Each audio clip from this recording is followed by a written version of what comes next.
Accusé à la barre. Maître, lisez les affaires inscrites au rôle. Accusé à la barre. Mais maître, une fille sur qui tu as mis tous tes espoirs. En sa constitution de partie civile. Toute la vérité et rien que la vérité. Oh oui, monsieur le président, vous allez déclarer ma cliente non coupable des faits d'escroquerie. Accusé à la barre. J'ai fait mon devoir de père, celui de t'envoyer à l'école. Moi aussi, j'ai fait mon devoir de fils, celui d'aller obtenir les diplômes. Est-ce que je n'en ai pas? Accusé à la barre.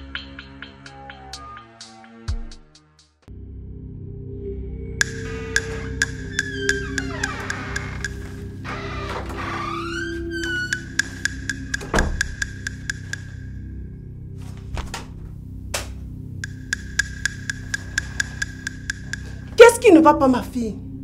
Je ne te reconnais plus là. L'an dernier, tu étais à 12 de moyenne. Cette année, tu es à 7. Qu'est-ce qui ne va pas? Ça va aller, maman. À la prochaine séquence, je vais me rattraper. Et comment peux-tu dire que ça va aller? Regarde un peu le nombre d'heures d'absence sur ce bulletin. On dirait que tu ne mets même pas pied à l'école. Ma fille, as-tu un souci ces derniers temps? Dis-moi ce qu'il y a. Ça va aller, j'ai dit. Fous-moi un peu la paix.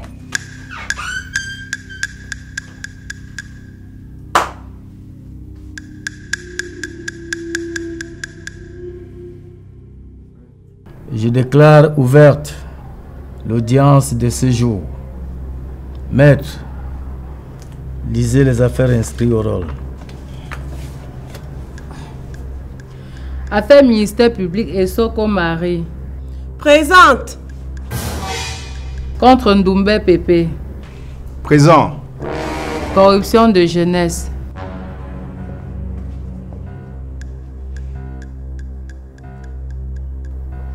Maître, faites prêter serment à Madame Soko.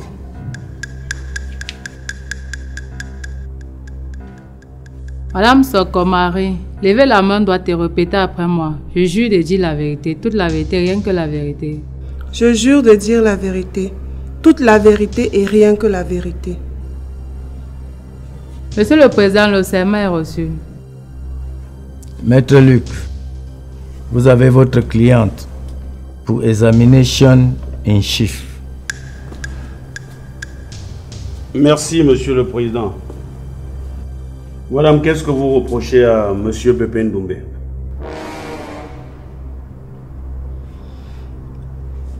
Monsieur le Président, j'ai perdu mon mari quand ma fille ici présente, Larissa, avait l'âge de 2 ans. Aujourd'hui, elle en a 16. Ça fait 14 ans que je souffre. Je me plie en mille pour satisfaire tous les besoins de ma fille. Je me bats pour qu'elle puisse avoir de quoi manger, mais aussi pour qu'elle puisse s'instruire. Depuis 3 mois déjà, j'ai constaté un changement radical sur mon enfant. De nouvelles tennis, de nouveaux vêtements et une facture de téléphone qui coûte 250 000 francs. Je lui ai demandé d'où lui provenait tout cela. Ma fille m'a dit que c'était son cousin qui les lui a offert. Monsieur le Président, après une évaluation trimestrielle, ma fille qui a l'habitude d'avoir 12 de moyenne et même plus se retrouve avec 7.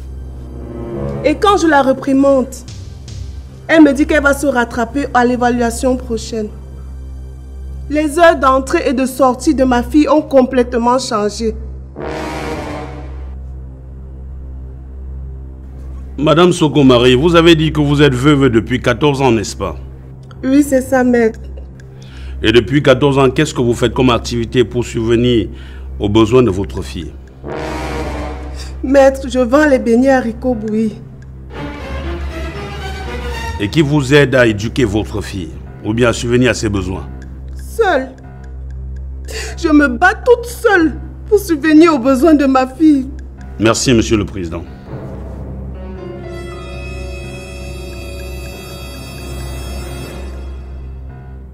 Monsieur le procureur. Madame Soko Marie, soyez plus explicite quand vous parlez des heures de sortie. Monsieur le procureur, l'école dans laquelle ma fille fréquente se termine à 15 h. Mais c'est à 21 h qu'elle arrive à la maison. Je dis bien 21 h. N'avez-vous pas rencontré les responsables de son établissement scolaire pour en savoir plus? J'ai été convoquée par le surveillant général. Il m'a dit que ma fille passe tout son temps hors de l'établissement pendant les heures de cours. Et quand même par hasard elle se retrouve à l'intérieur, elle passe le temps à manipuler le téléphone.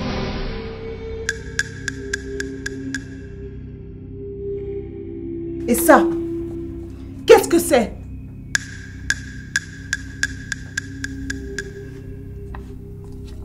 La facture de mon téléphone. La facture de ton téléphone, tu dis? Depuis quand est-ce qu'une gamine de 16 ans a un téléphone qui coûte 250 000 francs? D'où sors-tu ce téléphone? Oh maman, toi aussi. Moi aussi, hein? Je vais te brutaliser, tu vas me dire où est-ce que tu sors ce téléphone? Maman! Plus de questions, Monsieur le Président.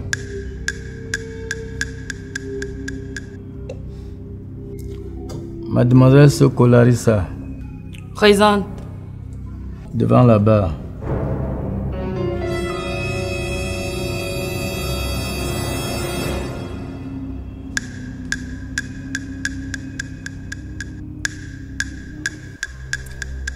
Mademoiselle, comme vous êtes mineure, vous ne prêtez pas serment. Mademoiselle, dites-nous comment vous appelez en précisant votre âge. Je m'appelle Soko Larissa et j'ai 16 ans. Monsieur le procureur. Mademoiselle Soko Larissa, qui est ce monsieur pour vous? C'est mon copain, mon petit ami.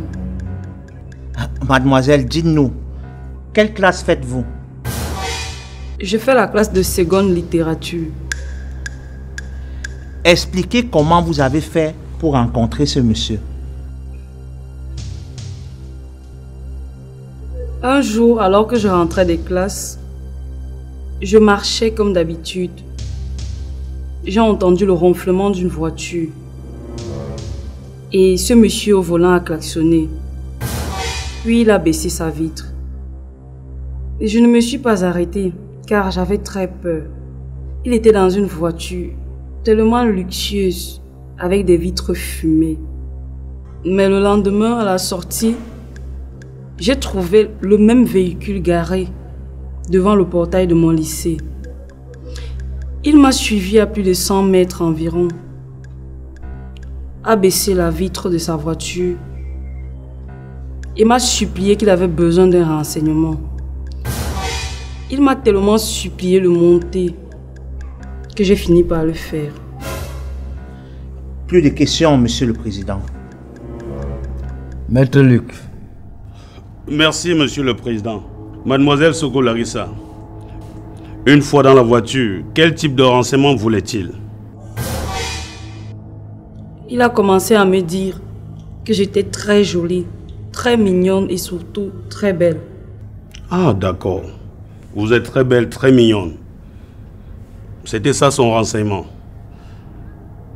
Et dites au tribunal, après ça, où êtes-vous allé?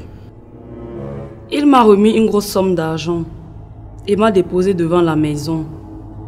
Mais on devait se revoir le lendemain. D'accord. Est-ce que vous vous êtes vu le lendemain alors? C'est exact, maître.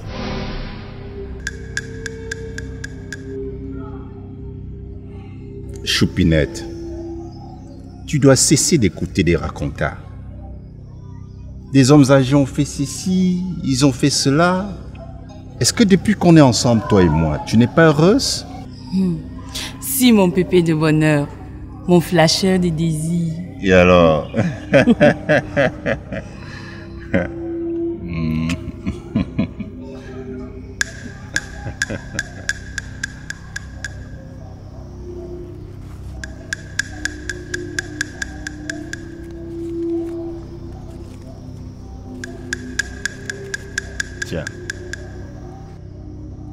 C'est pour moi. Oui, c'est pour toi.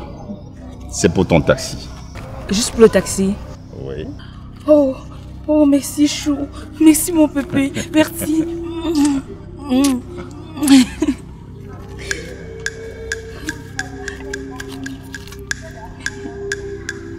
Dis-moi, Choupinette, on te donne combien à la maison pour les beignets? On me donne 400 francs. 200 francs pour le taxi, aller et retour. Et juste 200 francs pour ma nutrition. Mon Dieu. Une misère.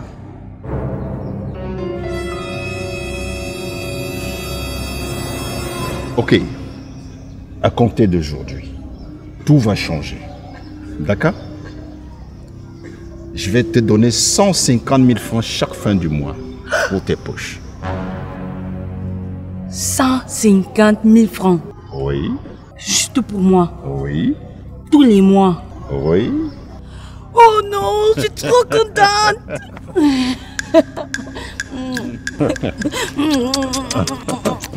Oh, merci mon pépé le bonheur, merci.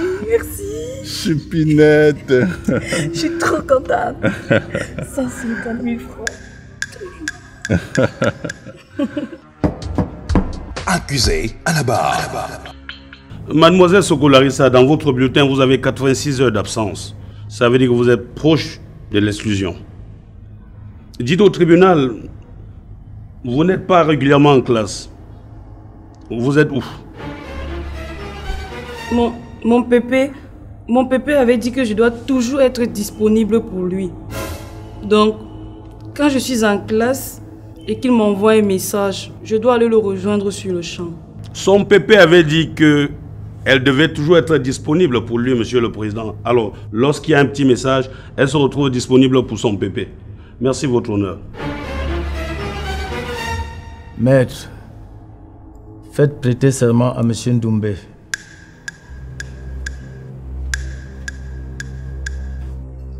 Monsieur Ndoumbe Pépé, levez la main, doit te répéter après moi. Je jure de dire la vérité, toute la vérité, rien que la vérité. Je jure de dire la vérité. Et toute la vérité et rien que la vérité. Monsieur le Président, le serment est reçu. Vous êtes Ndoumbe Pépé, né le 20 janvier 1960 à Dedo, fils de Ndoumbe Obosso et Ngele Marie. C'est vrai ça? C'est bien ça, monsieur le Président. Monsieur le procureur. Monsieur Ndoumbe Pépé, si je fais la différence entre cette année 2020 et votre année de naissance 1960, cela veut dire que vous avez 60 ans, c'est ça? Oui, monsieur le procureur. Monsieur Ndoumbe Pépé, dites-nous, qui est cette fillette pour vous?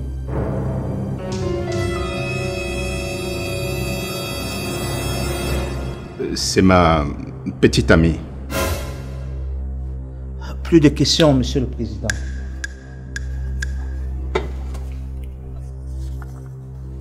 Maître Luc. Merci, monsieur le président. Monsieur Ndoumbe, connaissez-vous l'âge de cette fillette avec qui vous flirtez? Maître, à ce que je sache, l'amour ne connaît ni l'âge ni les frontières.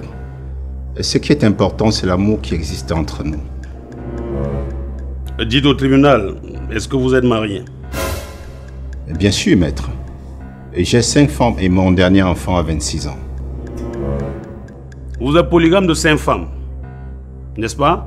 Et votre dernier enfant a 26 ans, donc 10 ans de plus que cette fillette avec qui vous flirtez. Qu'est-ce que vous faites dans la vie? Je suis homme d'affaires, maître.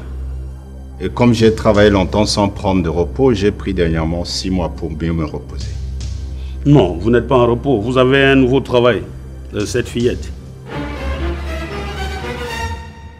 Avez-vous donné un téléphone de 250 000 à Larissa qui allait à l'école avec ses 400 francs que donnait sa maman? Et par la suite, vous avez dit, vous devez donner 150 000 francs chaque mois. Plus de questions, monsieur le président. Monsieur le procureur, vous avez la parole pour vos réquisitions.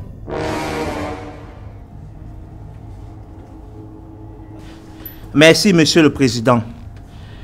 Monsieur le Président, dans cette cause, il se passe que Monsieur Ndoumbe, homme d'affaires, âgé de 60 ans, révolu, a attiré Mademoiselle Soko Larissa, âgée seulement de 16 ans, avec de l'argent, au point où cette dernière a abandonné les classes sans diplôme. Pourtant, elle est l'espoir de toute sa famille. Monsieur le Président, ces hommes d'affaires, pour certains, qui ne sont jamais allés à l'école et qui ont une pièce de monnaie à la place du cerveau, pensent qu'avec de l'argent, ils peuvent tout avoir. Les mineurs comme Mademoiselle Soko Larissa. C'est le cas de Monsieur Ndoumbe Pépé, qui est polygame de 5 femmes. Monsieur le Président, vous devez le retenir dans les liens de la prévention de corruption de jeunesse. J'en ai terminé, votre honneur. Monsieur le Président, vous êtes sans ignorer que quand on rencontre une fille dans la rue, on ne lui demande pas son acte de naissance avant de lui faire la cour, surtout quand elle vous plaît. Moi, j'étais loin de penser que Larissa n'avait que 16 ans, surtout qu'elle a le physique d'une fille de 28 ans. C'est pourquoi je demande la clémence de la cour. Et je m'engage à exiger désormais des filles qui vont m'intéresser leur acte de naissance avant de leur faire la cour. Merci, Monsieur le Président. S'il vous plaît, un instant, j'ai oublié mes lunettes. Monsieur le Président, vous venez d'écouter Monsieur Ndoumbe Obosso, alias Peyo, le remède des mineurs. Monsieur le Président, merci de me passer la parole pour la défense de cette femme qui est veuve depuis 14 ans et qui fait tout pour éduquer sa fille, qui fait tout pour former sa fille, oubliant que Monsieur Obosso, alias Père mineur Peyo, était aux aguets pour la déformer. Monsieur le Président, je m'aligne derrière la réquisition du dit représentant du ministère public, le procureur de la République qui a vu juste et a requis juste. Monsieur le Président, c'est vrai qu'il y a beaucoup d'hommes d'affaires qui n'ont pas été à l'école et qui ont plutôt la pièce de monnaie à la place du cerveau, Monsieur le Président, et qui pensent qu'ils peuvent tout avoir. Monsieur le Président, comment expliquer qu'un polygame de 5 femmes et qui a plusieurs enfants détourne une petite fille comme celle-ci de 16 ans? Votre honneur, c'est méchant, c'est cruel. Monsieur le Président, il a tout fait pour façonner Larissa à sa guise. Cette fille ne respecte plus sa maman. Elle ne respecte plus sa maman. Il a passé tout son temps à aveugler la fille avec des paquets, avec de l'argent. Monsieur le Président, au moment où vous allez rendre la décision, vous devez penser aux enfants qui sont à la maison. Vous devez penser à vos filles. Parce que votre honneur, vous pouvez tout donner pour l'éducation de vos enfants. Vous pouvez tout donner pour former vos enfants.